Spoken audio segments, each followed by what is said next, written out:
May 4th, 1945.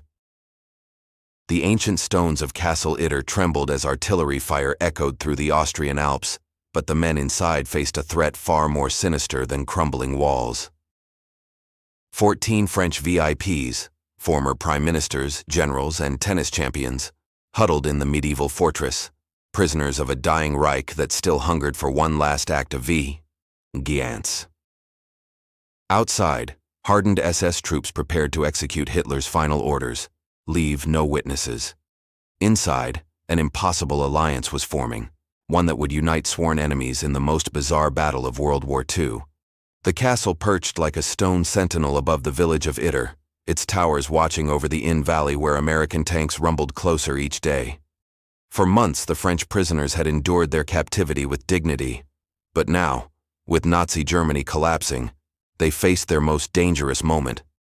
Former French Prime Minister Édouard Daladier paced the Great Hall, his political instincts screaming that desperate men commit desperate acts. Tennis Tar Jean Borotra kept watch from the ramparts, his athlete's eyes scanning the forests below. They all understood the grim mathematics. The Wehrmacht guards who had kept them alive were abandoning their posts, and the fanatical SS Totenkopf division was approaching. Major Josef Gangl stood at the castle gate, his German uniform a contradiction to everything happening around him. The Wehrmacht officer had spent 4 years following orders, watching his beloved Austria consumed by war. Now, in these final hours, he faced a choice that would define his entire existence. According to historian Stephen Harding's research, documented in his book The Last Battle, Gangl had already made his decision days earlier when he joined the Austrian resistance. The decorated soldier, who once swore allegiance to the Führer, now prepared to defend France's finest against his own countrymen. 17 miles away, Captain John Lee received the strangest request of his military career. An Austrian resistance fighter named Alois Meyer stood in his command post, breathlessly explaining that French dignitaries needed rescue and that a Wehrmacht officer was requesting American help. Lee commanded a ragtag unit of the 12th Armored Division, but he had never imagined anything like this. The war was essentially over. Hitler had committed suicide days earlier on April 30th. Yet here stood an opportunity for one more mission. Lee assembled his best men, including a Sherman tank nicknamed Besotten Jenny, and set out toward the impossible. The convergence at Castle Itter represented everything surreal about the war's final chapter. Prime Minister Paul Reynaud, who had led France during its darkest hour in 1940, now depended on German soldiers for survival. General Maurice Gamelin, architect of France's failed defense, found himself allied with the very Wehrmacht he had fought. The castle held other luminaries: former Premier Édouard Daladier, Generals Maxime Weygand, and Marie-Agnès Caillot, Charles de Gaulle's sister. Each carried the weight of France's tragedy, and each now faced annihilation miles from liberation. As darkness fell on May 4th, 3 impossible allies prepared to make their stand together. May 5th, 1945, dawn. Captain Jack Lee's Sherman tank rumbled through the Austrian countryside, its treads grinding against cobblestones as the bizarre rescue column approached Castle Itter. Beside the tank marched 14 American soldiers, 10 Wehrmacht troops under Major G. Engel's command, and armed Austrian resistance fighters. This motley force represented something unprecedented in military history: enemies united by a single moral imperative. The castle loomed ahead, its medieval architecture seeming almost dreamlike against the modern war's violent backdrop. Lee checked his watch, knowing that somewhere in the surrounding forests, SS troops were mobilizing for their final, fanatical mission. Inside the castle, the French prisoners prepared for siege. Jean Borotra, whose lightning-fast reflexes had won him Wimbledon twice, now used those same instincts to assess defensive positions. Former Prime Minister Édouard Daladier, the man who had signed the Munich Agreement in 1938 attempting to appease Hitler, understood the bitter irony of his situation. He had once believed paper could stop tanks. Now he would learn whether stone walls could stop bullets. According to accounts preserved by the National World War II Museum, the French prisoners received the news of their impending rescue with cautious hope tempered by years of disappointment. Major Gangl moved through the castle with quiet efficiency, his Wehrmacht training transforming the medieval structure into a modern defensive position. He placed men at windows overlooking the approach roads, established fields of fire, and calculated ammunition supplies with the precision that had made him an effective officer. His soldiers watched him with complex emotions. Some relieved their commander had chosen resistance, others uncertain about fighting former comrades. Gangl addressed them simply. "We protect the innocent now. That is our duty."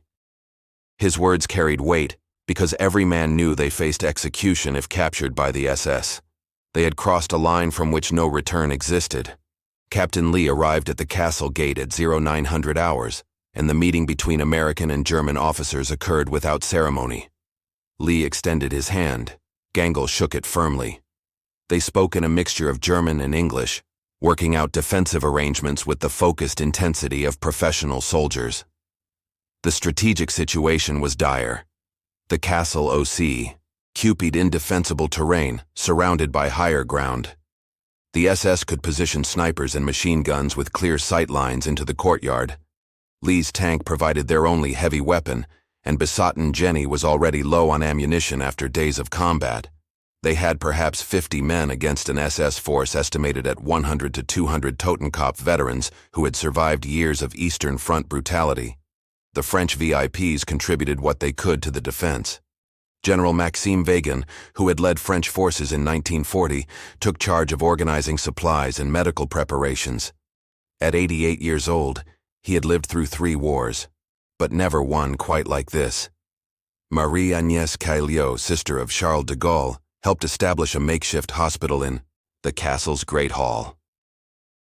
Former French Labor Minister Auguste Léon Blum, the Jewish socialist who had spent years in Nazi concentration camps, simply stood at a window watching the woods, knowing the SS would show him no mercy. Each prisoner understood they represented valuable propaganda or convenient corpses. By mid-morning, the defenders had transformed Castle Itter into a fortress, but everyone knew the mathematics remained brutal. They lacked sufficient ammunition for a prolonged engagement. Relief forces were hours away, assuming anyone even knew they needed rescue. May 5, 1945. 1100 hours. The forests surrounding Castle Itter erupted with gunfire that shattered the morning's deceptive calm. SS troops emerged from the tree line in disciplined combat formations, their weapons trained on the castle's stone walls. The Totenkopf division had arrived, and they brought the ruthless efficiency that had made them infamous across Cupid Europe. Captain Lee shouted orders as bullets whined through the courtyard, ricocheting off ancient stones that had witnessed centuries of conflict, but never anything quite like this moment.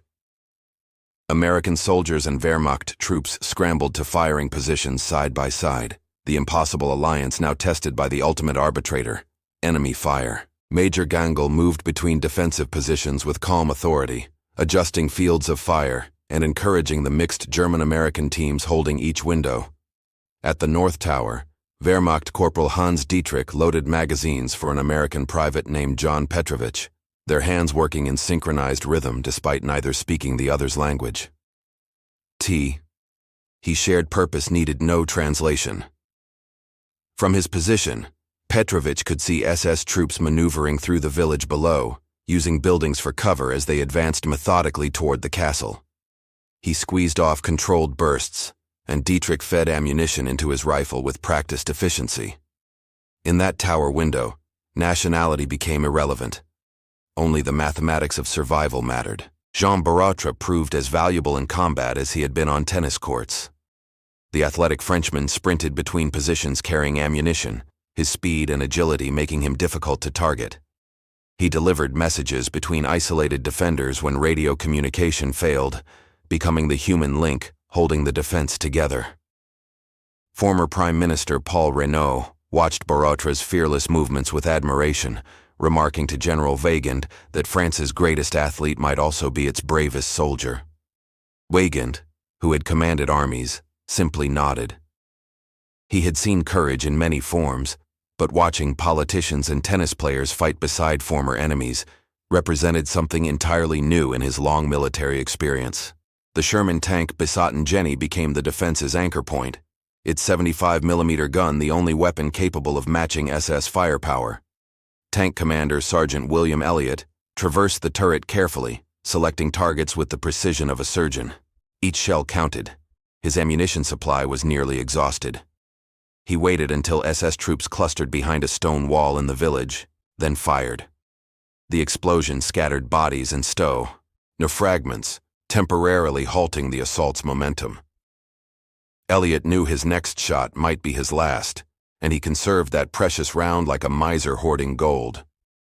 Beside the tank, Captain Lee coordinated defensive fires, his West Point training tested in ways no classroom could have prepared him for. The SS commander recognized the tank as the primary threat and shifted tactics accordingly. Panzerfaust teams, German anti-tank infantry armed with disposable rocket launchers, began working through the village, seeking firing positions with clear lines on Besatten Jenny. Major Gangl spotted the movement and understood the danger immediately. If the SS destroyed the Sherman, the defense would collapse within minutes. He grabbed 2 Wehrmacht soldiers and an American corporal, forming a hasty response team. They established a counter-sniper position overlooking the likely Panzerfaust approach routes, creating a kill zone that forced the SS teams to take longer, more exposed paths toward the castle. By noon, the battle had settled into a grim pattern of attack and counterattack. May 5, 1945, 1300 hours. Ammunition dwindled with terrifying speed as the defenders of Castle Itter fired disciplined bursts at advancing SS troops who showed no intention of retreating. Captain Lee conducted a hasty inventory that confirmed his worst fears. They had perhaps 90 minutes of combat capability remaining before rifles clicked empty, and the stone walls became their only defense. In the castle's Great Hall, wounded men from both American and German units lay side by side on makeshift stretchers, attended by Marie-Agnès Caillot and former French minister Michel Clemenceau, who had become battlefield medics through necessity. The barriers between nations dissolved in blood and pain. The SS intensified their assault, throwing fresh troops against the castle's weakest points. Major Gangl identified a vulnerable section of wall on the eastern approach where collapsed medieval masonry created a potential breach point. He positioned himself there with 3 Wehrmacht soldiers and 2 Americans, including Private Herbert Stein from Brooklyn, who had never imagined fighting alongside Germans when he enlisted in 1943. Stein and the German soldiers worked together to reinforce the position with furniture dragged from the castle's interior. Ornate chairs and tables that had hosted Austrian nobility now served as crude barricades. The young private found himself sharing his last canteen with a Wehrmacht sergeant who had fought at Stalingrad, both men too exhausted to contemplate the absurdity. Jean Baratra approached Captain Lee with an audacious proposal. The French tennis champion volunteered to escape the castle, evade SS lines, and reach American positions to summon reinforcements.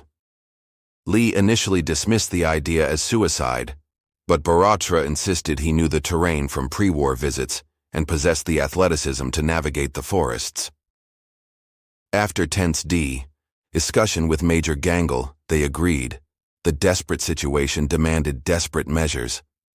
As documented in historian Stephen Harding's research, Baratra prepared for his mission by discarding anything that might slow him, keeping only his determination and legendary speed.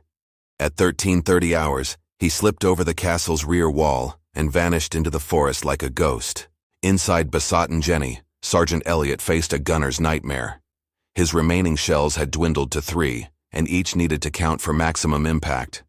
The SS had brought up a mortar team that began dropping shells into the castle courtyard, the explosion showering defenders with stone fragments and dust.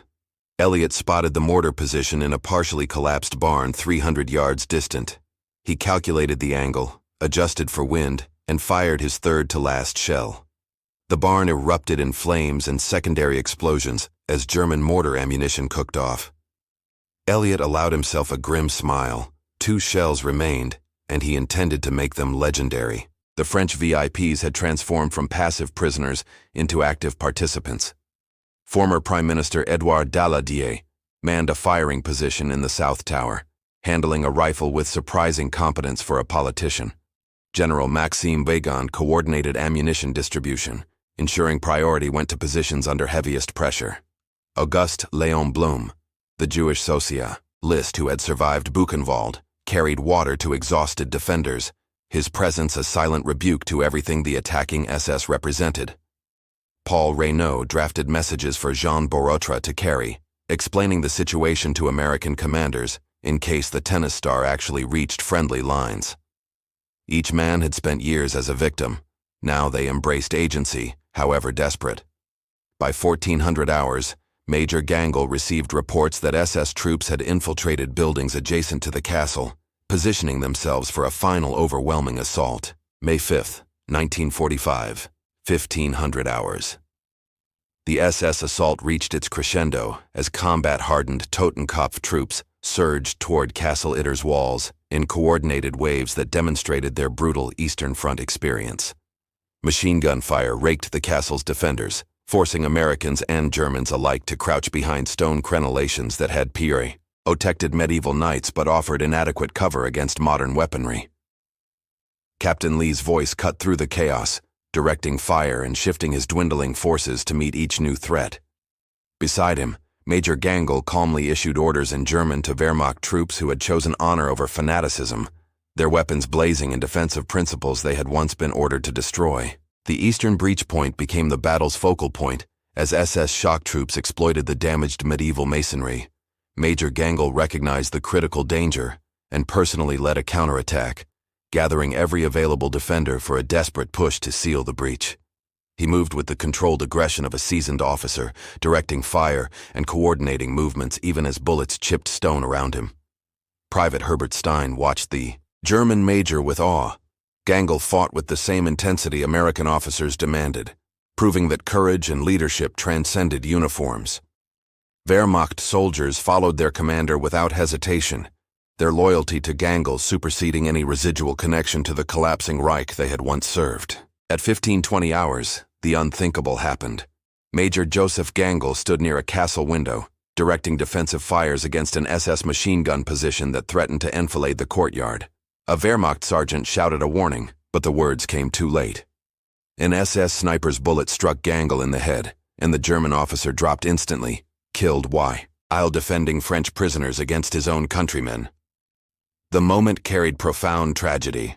Gangel had survived years of brutal warfare, only to fall in the conflict's final hours, shot by soldiers wearing the same uniform he had worn. His death represented the ultimate vindication of his choice, a final testament written in blood that principles mattered more than allegiance to a criminal regime. Captain Lee saw Gangel fall and felt the loss viscerally. The German major had been a true ally, a man whose actions proved that individual conscience could triumph over systematic evil. Lee assumed command of the Wehrmacht troops seamlessly, and they followed his orders without question. Gangel's leadership had prepared them to respect competence regardless of nationality. A young Wehrmacht private wept openly as he continued firing, tears streaming down his face while his hands worked the rifle's bolt with mechanical efficiency. Gangel's soldiers understood they fought now for his memory, as much as for the French prisoners, transforming a tactical battle into something approaching sacred duty. The French VIPs learned of Gangel's death moments later, and the news struck them profoundly. These men who had led nations, commanded armies, and negotiated treaties understood sacrifice intellectually, but witnessing a German officer die protecting them transcended academic understanding. Former Prime Minister Paul Reynaud, who had declared war on Germany in 1939, found himself mourning a Wehrmacht major with genuine grief. General U.S.And, who had fought Germans in both world wars, quietly saluted toward the window where Gangel had fallen. The gesture acknowledged something larger than national conflict. It recognized individual heroism in an age that had industrialized slaughter. According to accounts preserved by military historians, several French prisoners vowed to ensure Gangel's sacrifice would be remembered, that his name would escape the anonymity consuming millions of war dead. As 1540 hours approached, ammunition reached critical levels. May 5, 1945, 1600 hours. Ammunition supplies had dwindled to catastrophic levels as Castle Itter's defenders faced the terrifying prospect of meeting the next SS assault with empty rifles and desperate courage. Captain Lee conducted a final count that confirmed only a handful of magazines remained distributed across defensive positions. Sergeant Elliott had one precious shell left in Besotten Jenny, and he held that round like a sacred trust, waiting for the moment when a single shot might make the decisive difference. The Americans, Wehrmacht troops, and French VIPs prepared for what seemed inevitable, a final stand that would end in martyrdom rather than victory. The castle's stone walls, which had witnessed centuries of conflict, prepared to witness one more tragedy. Private Herbert Stein found himself sharing his last rifle magazine with Wehrmacht Corporal Hans Dietrich, dividing 15 rounds between two weapons-like men sharing their final meal. They had established an efficient fighting partnership during the battle's hours, communicating through gestures and shared purpose rather than language. Stein loaded 7 rounds into his M1, Garand, while Dietrich took 8 for his Karabiner 98 rifle. Neither man spoke as they worked, but both understood the mathematics perfectly. These rounds represented their last contribution before the fight became hand-to-hand. Stein thought briefly of his family in Brooklyn, wondering if they would ever learn how he died fighting beside a German soldier defending French politicians in an Austrian castle. The war's absurdity had reached some kind of philosophical crescendo. The French prisoners prepared for the worst with characteristic dignity. Former Prime Minister Edouard Daladier gathered the VIPs in the Great Hall and spoke quietly about remaining strong whatever came next. These men had witnessed France's defeat, suffered years of captivity, and endured humiliation at Nazi hands. They refused to grant their captors the satisfaction of seeing them break during these final moments. General Maxime Weygand, approaching 90 years old, sat calmly in an ornate chair, his weathered face composed as if attending a cabinet meeting rather than awaiting execution. Marie-Agnès Caillot tended wounded soldiers with steady hands, her aristocratic bearing unshaken by artillery fire that occasionally shook dust from the castle's ancient stones. Auguste Léon Blum, who had survived Buchenwald's horrors, found grim humor in the situation. He had endured the worst Nazi Germany could inflict and refused to surrender hope now. Then, at 16:15 hours, the unmistakable rumble of tank engines echoed through the valley. Captain Lee scrambled to the ramparts, raising binoculars with trembling hands. Through the dust and smoke, he spotted the most beautiful sight of his military career: American Sherman tanks, advancing toward Castle Itter in column formation, their white star markings clearly visible. The 12th Armored Division had arrived, guided by Jean Borotra, who had successfully reached friendly lines and convinced commanders to launch an immediate relief operation. The French tennis champion rode standing in the lead tank's turret, directing the column toward the besieged castle with the same intensity he had brought to Wimbledon finals. His impossible journey through SS-controlled territory had succeeded through sheer audacity and athletic prowess. The arriving American tanks engaged SS positions with devastating efficiency, their guns silencing machine gun nests and scattering infantry formations. The Totenkopf troops, recognizing they now faced overwhelming force, began a fighting withdrawal into the forests. Some fanatical SS soldiers continued firing until cut down by American machine guns, their ideology demanding death over surrender. Within 30 minutes, the battle had transformed from desperate defense to complete victory. Castle Itter's exhausted defenders emerged into the courtyard, Americans and Wehrmacht soldiers embracing in relief, the barriers between former enemies completely dissolved in shared survival. Captain Lee found Jean Borotra and shook the Frenchman's hand wordlessly, emotion precluding speech. The French VIPs walked into afternoon sunlight as free men, May 6, 1945. The morning sun illuminated Castle Itter's battle-scarred walls as military investigators began documenting the extraordinary engagement that had concluded less than 24 hours earlier. Captain Jack Lee stood in the courtyard, surrounded by curious American officers who struggled to comprehend his after-action reports describing Wehrmacht soldiers fighting beside U.S. troops. The evidence remained undeniable. German and American shell casings mingled on the stone floor. Wounded soldiers from both armies occupied the same makeshift hospital, and French VIPs provided corroborating testimony that transcended any possibility of fabrication. Military historians would eventually recognize this engagement as unique in World War II, the only known instance where American and German forces formally cooperated in combat against a common enemy. Major Joseph Gangl lay in state in the castle's chapel, his body treated with the respect due a fallen hero rather than an enemy officer.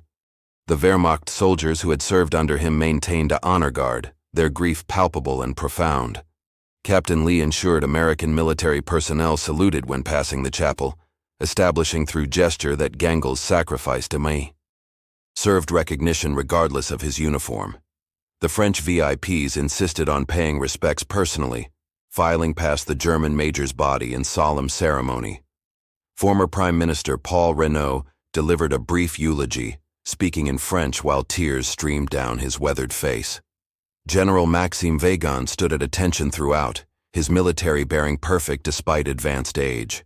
They understood that Gangl had died defending them when he could have simply walked away, abandoned his post, and disappeared into the chaos of defeated Germany. The Wehrmacht soldiers who had fought at Castle Itter faced uncertain futures.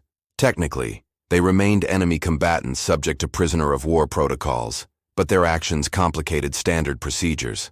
Captain Lee advocated for special consideration, arguing these men had risked execution by the SS to protect French civilians.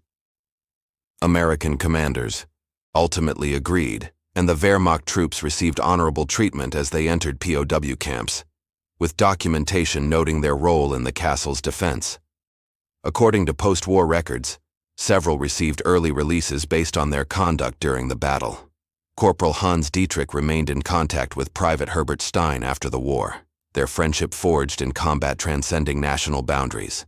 They exchanged letters for decades, two old soldiers remembering the day when uniform colors mattered less than character. The French VIPs departed Castle Itter in military convoy, beginning journeys toward homes they had not seen in years. Jean Barotra received France's Croix de Guerre for his daring escape through SS lines, though the tennis champion characteristically minimized his heroism, insisting he had simply run fast. Former Prime Minister Édouard Daladier returned to French politics, his experiences during captivity fundamentally altering his worldview. General Maxime Wehrmacht lived until 1965, telling the Castle Itter story to anyone who would listen, ensuring that Major Gangl's name would not be forgotten. Marie-Agnès Caillot reunited with her brother Charles de Gaulle, providing him detailed accounts of the battle that reinforced his belief in human capacity for nobility, even amid catastrophic conflict. Auguste Léon Blum resumed political activism, his survival of both Buchenwald and Castle Itter providing moral authority that shaped post-war French socialism. In the years following 1945, the Battle of Castle Itter faded into relative obscurity, overshadowed by more famous engagements and the overwhelming narrative of Allied victory.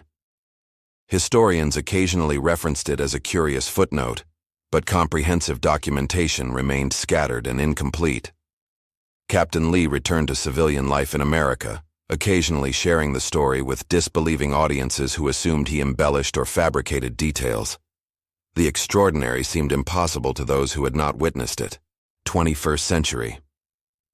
Decades after Castle Itter's stone walls absorbed bullets fired by desperate defenders, historians finally began piecing together the battle's complete narrative, recognizing it as one of World War II's most remarkable episodes.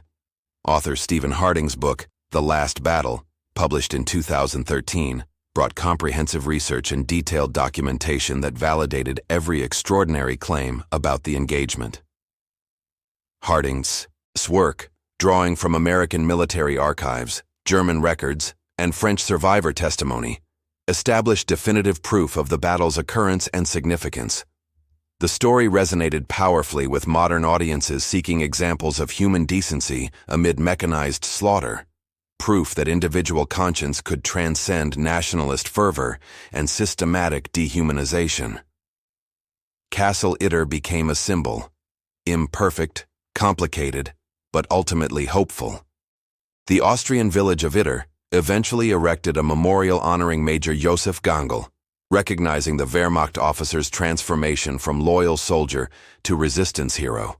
The monument stands near the castle, its inscription noting Gangl died defending French prisoners from SS execution. Local historians ensured his story remained accessible to new generations, teaching schoolchildren that moral courage sometimes required fighting against one's own side. Gangchurov. La's grave receives regular visitors, many leaving flowers or small notes thanking him for choosing honor over obedience. His widow, who survived the war, spent decades advocating for recognition of Wehrmacht members who resisted Nazi atrocities, using her husband's example to complicate simplistic narratives about German military complicity. She succeeded in securing his name on Austria's Resistance Memorial, a controversial decision that acknowledged uncomfortable truths about individual agency within totalitarian systems. Captain Jack Lee returned to his hometown in New York, resuming civilian life as a businessman, but never forgetting the battle that defined his military service. In interviews conducted during the 1980s and 90s, he consistently emphasized Major Gangl's leadership and the Wehrmacht soldiers' courage, refusing to accept exclusive credit for the castle's successful defense. Lee maintained that the engagement proved nationality mattered less than character when circumstances demanded moral clarity. He tracked Jean Borotra in France, and the two veterans maintained lifelong friendship, occasionally appearing together at World War II commemorations where they shared their improbable story. Lee received several military decorations for his role at Castle Itter, but he privately considered the battle's legacy more important than personal recognition. It demonstrated that even in history's darkest periods, unexpected alliances could form based on shared humanity rather than tribal loyalty. The French VIPs who survived Castle Itter all returned to prominence in post-war France, their perspectives shaped by captivity and the extraordinary rescue. Several wrote memoirs mentioning the battle, though these accounts remained scattered across different publications and languages, preventing comprehensive English language understanding until Harding's research synthesized the various narratives. Former Prime Minister Paul Reynaud included Castle Itter chapters in his autobiography, emphasizing how the experience transformed his understanding of German people versus Nazi ideology. General Weygand's papers, preserved in French military archives, contained detailed descriptions of the defensive preparations and the moment he learned of Gangl's death.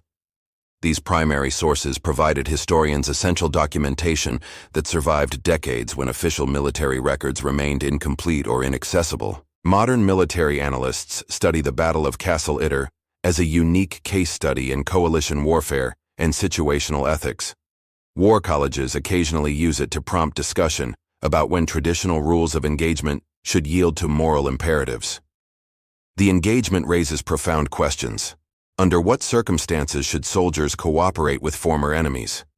How do individuals maintain ethical standards when institutional structures demand complicity with evil? The battle provides no easy answers, but it offers a concrete historical example of men choosing principle over doctrine when circumstances demanded impossible decisions. Castle Itter reminds contemporary audiences that World War II contained infinite human complexity, millions of individual choices occurring simultaneously, some reinforcing mechanized evil, others resisting it at enormous personal cost. Today, Castle Itter operates as a private residence, but the Austrian government has preserved it as a historic site with interpretive markers explaining the 1945 battle. Tourists climb the same stone steps where American and Wehrmacht soldiers once crouched under SS fire, stand in windows where Major Gangl fell, and walk courtyards where former enemies embraced after victory. The castle represents something larger than a single engagement. It symbolizes humanity's capacity for unexpected grace amid systematic barbarity, proof that even the 20th century's most destructive conflict could not completely extinguish individual conscience. The Germans never expected U.S. and Wehrmacht soldiers to fight side by side, but for one desperate day in May 1945, the impossible became reality, and the barriers separating nations dissolved in the face of a common moral imperative. The story endures because it offers what every generation desperately needs: evidence that doing right sometimes triumphs over doing easy, that character occasionally defeats ideology, and that history's darkest chapters still contain moments of surprising light.